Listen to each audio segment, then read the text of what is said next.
Go Ireland and the Irish people, the Irish UN peacekeepers that are trying to help.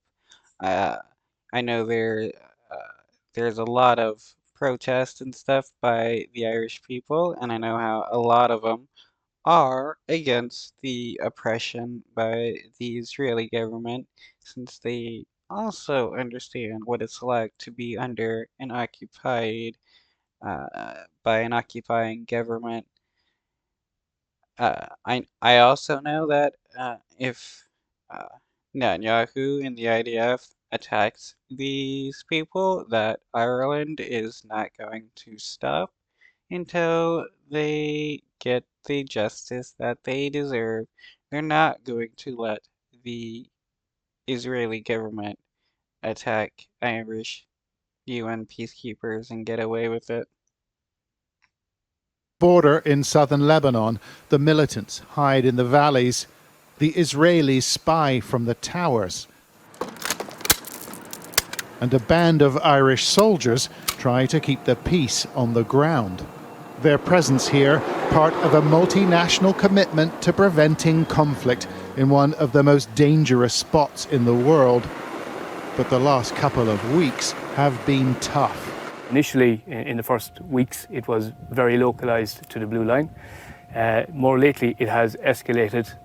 It is moving deeper into Lebanon. There are a wider range of weapons with greater lethality being used by both sides. This is what you're seeing, what This witnessing. is our observation, and our concern with that is all-out war, and our concern is that we are progressing towards that.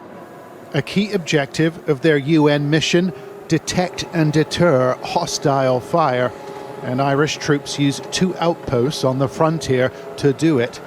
But at the moment, it's a challenge just to get there.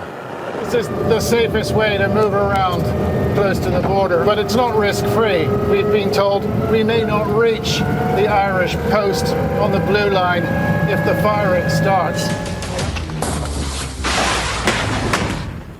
And that's firing by the Israeli government.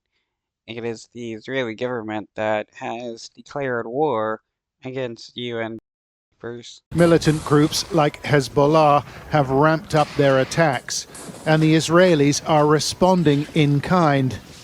Members of the Irish unit have been watching it in real time. It appears that both sides are, say, playing chess. The moves are calculated and in response to each other, to one another's moves. Really, it's like playing chess. As far as we can tell. Hostile fire from both sides has come perilously close to their outpost, like this house, which was hit by shells from an Israeli tank. The occupants sought medical care from the Irish, but there's only so much these soldiers can do. Yeah, why are they seeking help from UN peacekeepers? Because they know that the UN wouldn't kill them. There's no way that these innocent civilians can seek help from Israelis, because they would do nothing but murder the innocent people, which you can see in tons of videos posted about the Israeli government. Is it frustrating when the bombs and rockets are passing overhead and you can't really do anything?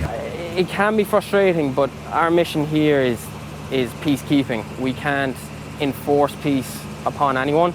It has to be wanted on both sides.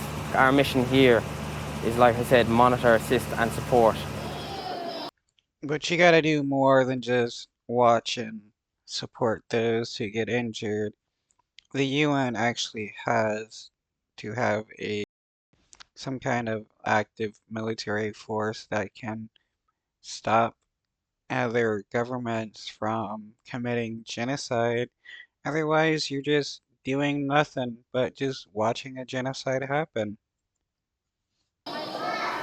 Despite the presence of peacekeepers, the majority of civilians have been evacuated. Some 13,000 now accommodated in Lebanese schools, and many have been here for a month.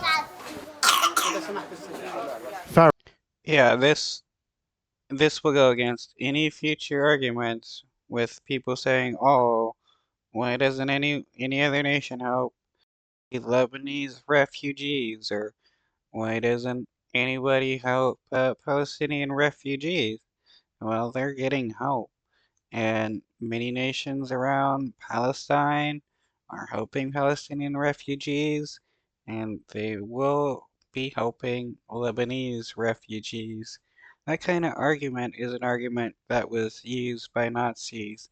Why aren't, you know, a common argument by Nazis during World War II to the international community was, why isn't anybody helping Jewish refugees? That was his excuse to be like, yeah, these people are bad, so what I'm doing is good. And that is what a lot of people are using nowadays about Palestinians. Oh, nobody helps Palestinians because they're bad people. So it's justified by the Israeli government to kill all Palestinians, which is just a straight up lie.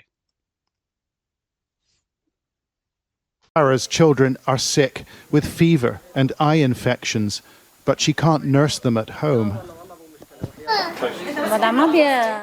I can't go back. Yesterday I wanted to check on my mother, but they were bombing all the time. We spent 10 minutes there and we had to run away.